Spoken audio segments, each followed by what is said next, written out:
Olá, você quer ter uma vida abundante, crescer na graça, no conhecimento, ter um relacionamento com Deus? Me acompanhe, eu sou o André Naski e meu propósito é compartilhar conteúdos que possam te aproximar de Deus. Bem, hoje eu gostaria de falar com vocês sobre o crescimento da igreja. Como que eu posso, como cristão, contribuir para o crescimento da igreja? Será que tem alguma coisa que eu possa fazer? A partir do momento que eu começo a ter um relacionamento com Deus, a partir do momento que eu começo a ter uma intimidade maior com Deus, eu começo a ser usado para o crescimento da igreja. Eu gostaria de compartilhar com vocês hoje um trecho da Bíblia que mostra a essência do crescimento pessoal, do amadurecimento cristão e do crescimento também da igreja. Se você me perguntar assim, André, o que eu faço para crescer, para ter uma vida plena diante de Deus? O que eu faço para ter uma vida abundante diante de Deus? Eu vou te dar algumas dicas. Primeiro, você precisa se aproximar de Deus. E como é que você se aproxima de Deus? Tendo um relacionamento com Ele através da oração, que através da oração nós falamos com Deus, e também através da leitura da Bíblia. A leitura da Bíblia. Por quê? Através da leitura da Bíblia, Deus fala com você. Tá? Então, se você quer crescer na graça e no conhecimento, precisa orar e estudar a palavra de Deus, tá bom? Então hoje eu separei um texto que ele traz a essência do método. Vamos dizer, se existe um método para crescimento de igreja, existe um método para o crescimento da comunidade na qual você faz parte. Se existe um método, esse método ele foi utilizado por Jesus, né? Então nós devemos começar a estudar. Se você está dando seus primeiros passos na fé, aí você me pergunta assim, mas eu leio a Bíblia e não consigo entender nada. Então, calma lá. Primeiro, comece a ler a Bíblia do Novo Testamento. A Bíblia ela é dividida entre Antigo Testamento e Novo Testamento.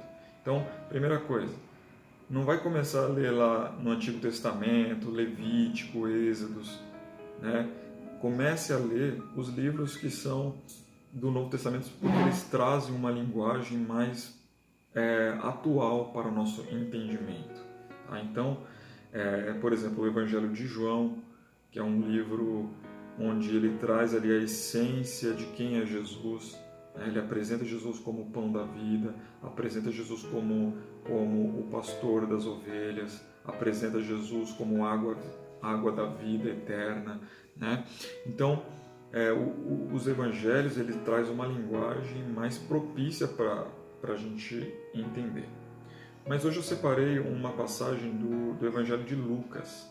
Lucas ele foi um médico, né? Um médico que viveu ali na época de Jesus e ele, após a morte de Jesus, após Jesus ele ter ressuscitado, Lucas ele começa a pesquisar sobre tudo que envolve na vida de Jesus. Então ele trouxe algumas experiências da vida de Jesus que servem para o nosso crescimento. Hoje eu separei Lucas capítulo 9, do versículo 11 até o versículo 15, onde vai falar sobre a primeira multiplicação de pães, né? Então eu vou falar para você aqui como é que aconteceu esse episódio. Jesus ele chega numa cidade chamada Betsaida e ali naquela cidade ele pretendia ficar isolado, né? Só que a multidão, ao saber que Jesus chegou ali naquele lugar, a multidão que estava necessitada, a multidão que estava se sentindo escravizada, a multidão que estava cansada, que estava desgarrada, né? A Bíblia fala que era como ovelhas que não tinham pastor, né?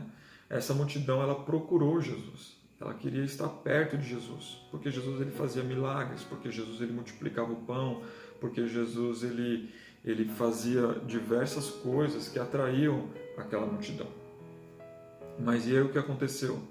A multidão foi até Jesus, e Jesus ele passou o dia inteiro ensinando, falando sobre as coisas do reino de Deus, falando sobre as coisas acerca da salvação, né, do propósito dele, falando de Deus, falando do amor para aquela multidão. Chegando no final do dia, a multidão já estava ali com fome, né? Já tinham passado o dia inteiro sem comer, e os discípulos, os 12 discípulos preocupados como que eles iriam alimentar aquela multidão, eles deram uma recomendação para Jesus. Eles disseram assim para Jesus: Senhor, vamos mandar que o povo vá embora, que eles possam voltar para suas casas, que eles possam procurar, tem algumas vilarejos aqui próximo, e eles vão comprar comida para eles. Então, qual foi a solução dada pelos discípulos? A princípio, os discípulos ainda eles não tinham o conhecimento acerca da metodologia que Jesus queria utilizar para salvar as pessoas, né?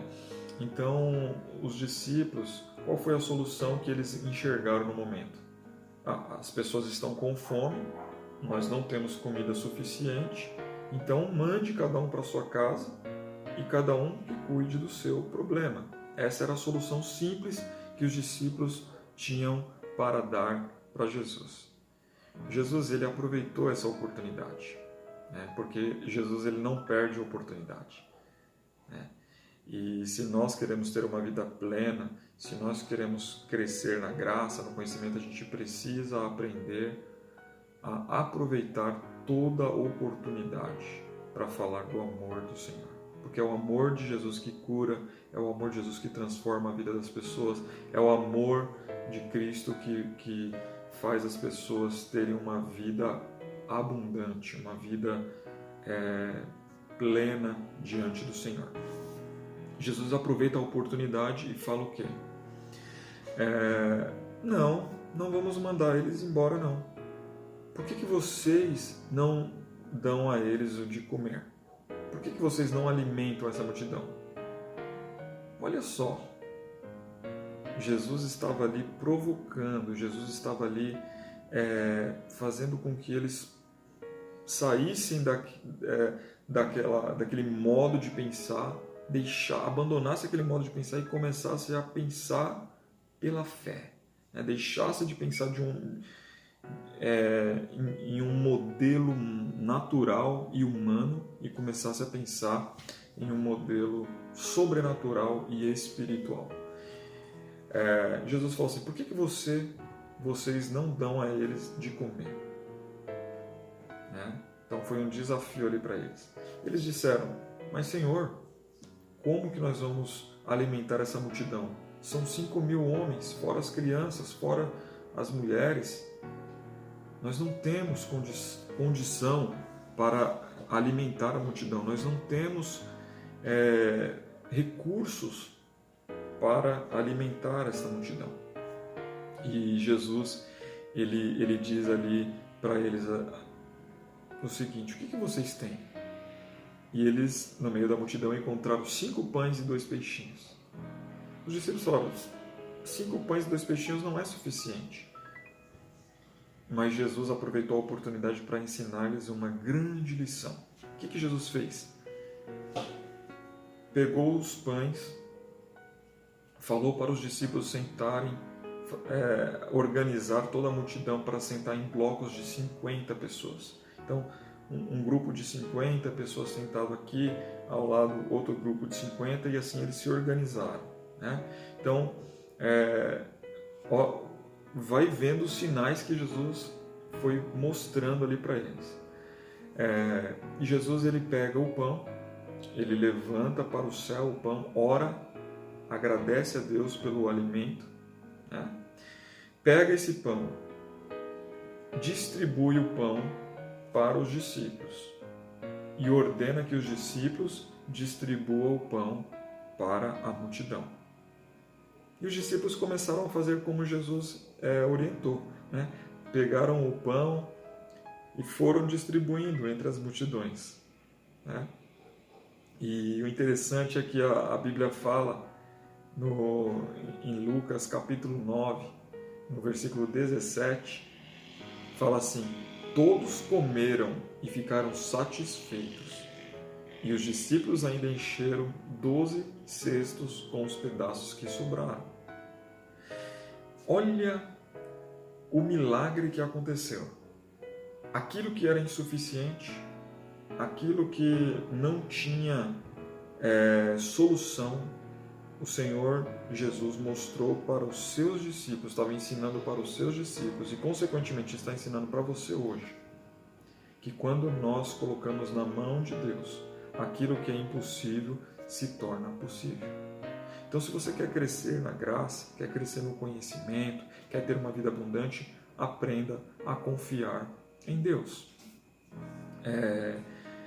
Vamos pegar aqui os sinais desse ensinamento que Jesus estava dando para eles na prática, né? Nós vemos hoje muitas pessoas teóricas, né? Muitas pessoas que conhecem até a Bíblia de Gênesis a Apocalipse, né? Mas não praticam.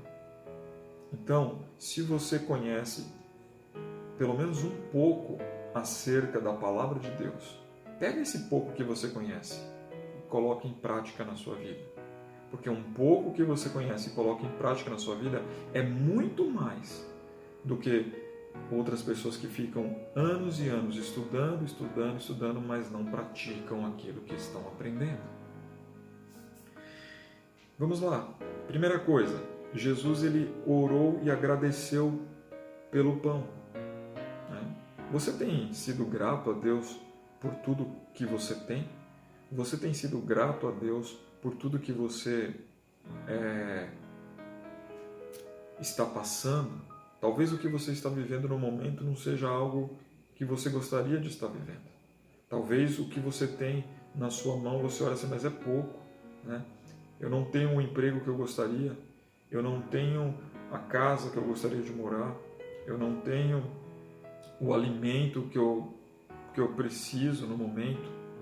Pode ser que você esteja passando por esse momento de privação, mas o pouco que você tem, aprenda a agradecer a Deus, porque este é o segredo da multiplicação. Amém? Seja grato ao Senhor. Então, Jesus ele estava ensinando para os discípulos: olha, não duvide, não tenha medo, ainda que seja pouco, aprenda a agradecer a Deus. Coloque na mão de Deus, porque Deus ele é especialista em multiplicar recursos. Ele é especialista em fazer com que aquilo que aos olhos dos homens é insuficiente, ele vai nos satisfazer. Veja, todos comeram e ficaram satisfeitos, ou seja, comeram e não aguentavam mais comer, né? Foi algo que transbordou, foi algo abundante, foi algo pleno, e ainda sobraram 12 cestos. Então, Jesus ele ensinou que a gente precisa agradecer.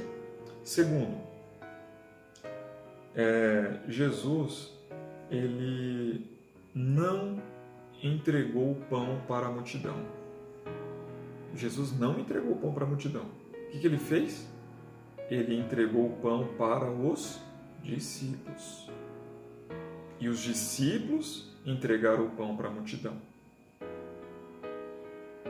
Você está percebendo a sutileza, né? Muitas vezes nós achamos que os únicos que podem evangelizar, os únicos que podem fazer a obra de Deus é o pastor, né? É o missionário, é o evangelista, aquele que tem algum cargo em alguma igreja. Não, né? Não. Né?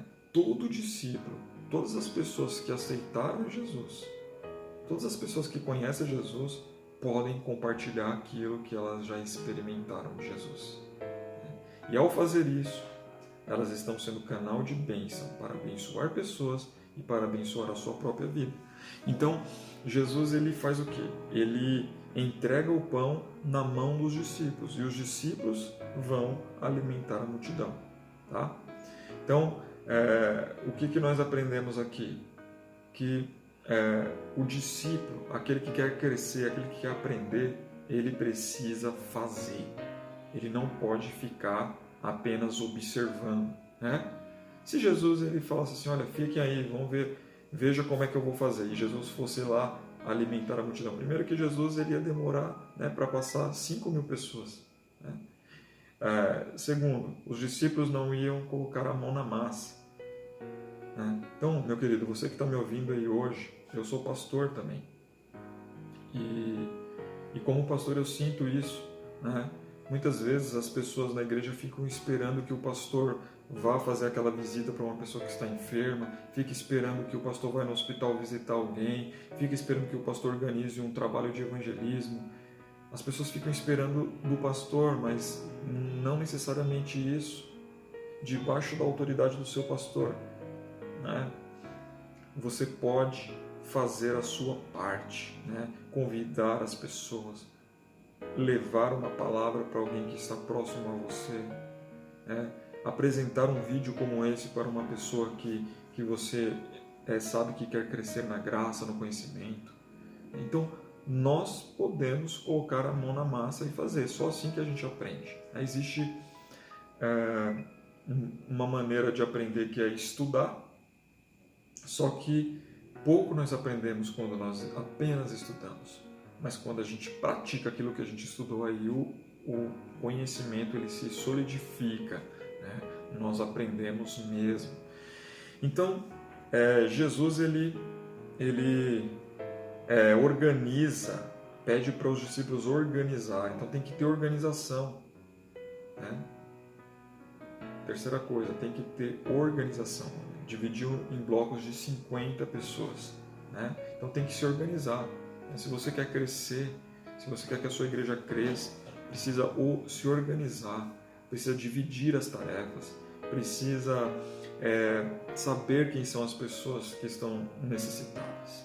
Bom, e aí, após a multidão estar organizada, após os discípulos passarem por toda a multidão, e todos se maravilharam porque comeram, ficaram satisfeitos e ainda sobrou.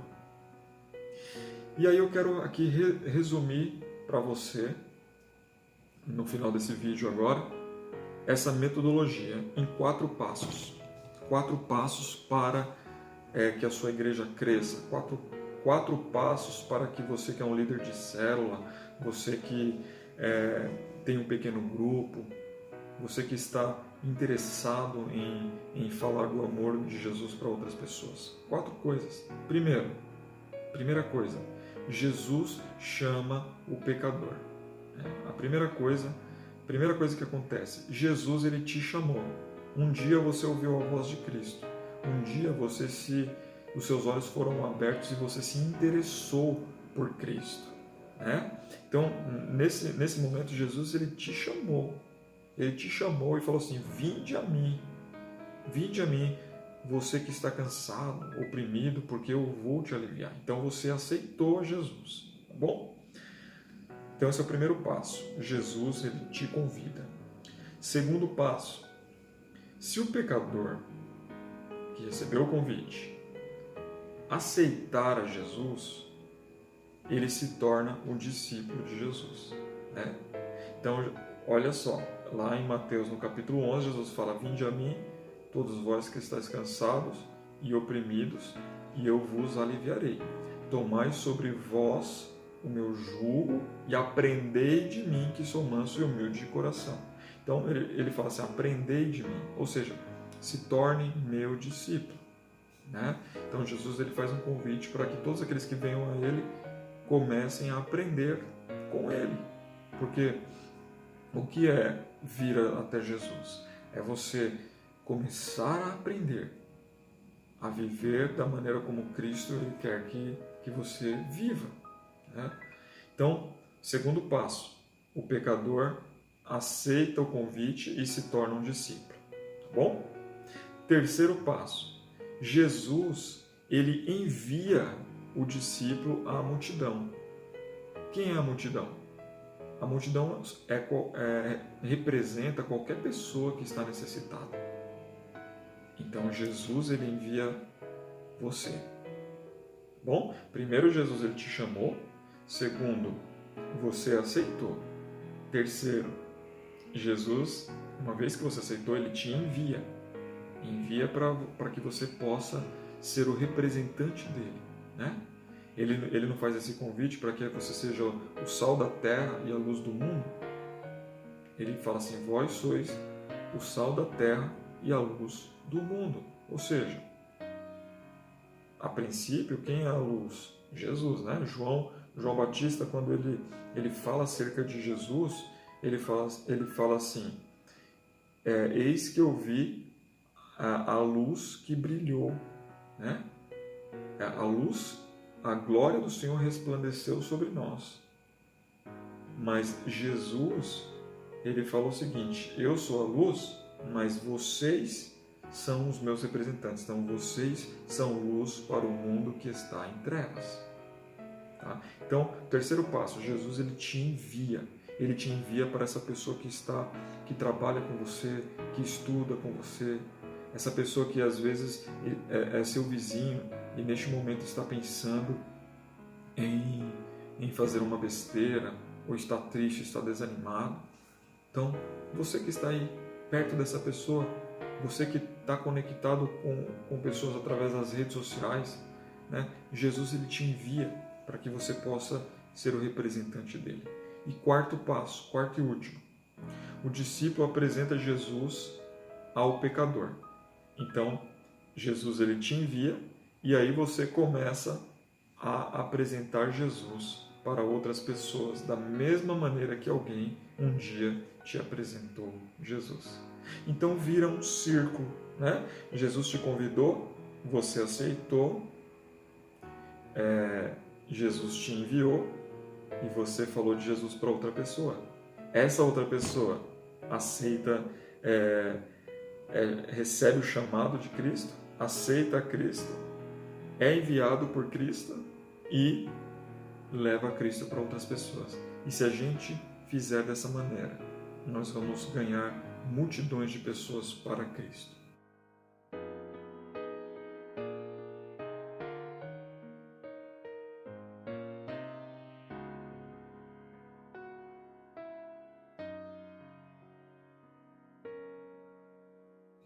E ao fazer isso, ao levar Jesus para outras pessoas, você pode ter certeza de uma coisa: o maior abençoado é você. Porque a Bíblia fala que feliz é aquele que anuncia as boas novas. Feliz é aquele que mesmo cansado, mesmo sem forças, mas ele leva com alegria a mensagem da salvação. Amém? Então, se você deseja crescer, fique ligado aqui no meu canal. Eu vou estar sempre postando conteúdos para o crescimento na fé, para que você possa se desenvolver, para que você possa crescer, para que o Espírito Santo de Deus encontre lugar na sua vida e te use com poder e com graça. Que Deus te abençoe. Um forte abraço. Fiquem na paz do Senhor.